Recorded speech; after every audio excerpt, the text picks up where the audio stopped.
મોરબીમાં નવલખી બ્રિજમાં કાંઠાના ભાવનો ટ્રાન્સપોર્ટ દ્વારા બહિષ્કાર કરવામાં આવ્યો। નવલખીમાં પીવાનું પાણી, કેન્ટીન, એમ્બ્યુલન્સની સુવિધા ઉપલબ્ધ કરવા માંગ કરાવાઈ છે। નવલખીમાં પીવાનું પાણી, કેન્ટીન, એમ્બ્યુલન્સની સુવિધા ઉપલબ્ધ કરાવવાની માંગ કરવામાં આવી રહી છે કે જો કાંઠાનો ભાવ 3 દિવસમાં ઘટાડવામાં નહીં આવે તો ઉગ્ર આંદોલન કરવાની ચીમકી ઉચ્ચારવામાં આવી છે।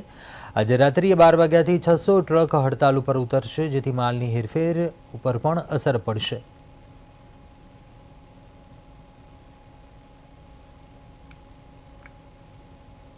ઘણા સમયથી આ તકલીફ રહે છે, બરોબર। ગમે ત્યારે કોઈ પણ કાંટામાં વેરંટેજ આવે તો ટ્રક બરોબર નાખે છે કે આ નુકસાન તમે કર્યું, લોડ સેલ ભાંગી જાય। હમણાં જ અમારા એક ડ્રાઈવરમાંથી એફઆઈઆર પણ થયેલી છે, જેને 1.5 વર્ષ જેવું થવા આવ્યું કે કાંટામાં નુકસાન આવે તો એ લોકો એમ કહે છે કે અમારે મેન્ટેનન્સ કાંટામાં શેનું મેન્ટેનન્સ આટલું બધું હોય।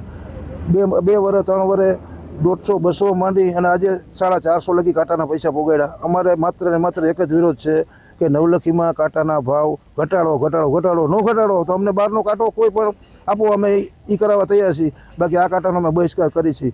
પ્લસ નવલખીમાં નથી પાણી પીવાનું, નથી કેન્ટીન, નથી કોઈ એમ્બ્યુલન્સ, કોઈ પણ જાતની સુવિધા છે નહીં અને તમામ ટ્રક ટ્રાન્સપોર્ટરો ઘરે આવી ગયા છે।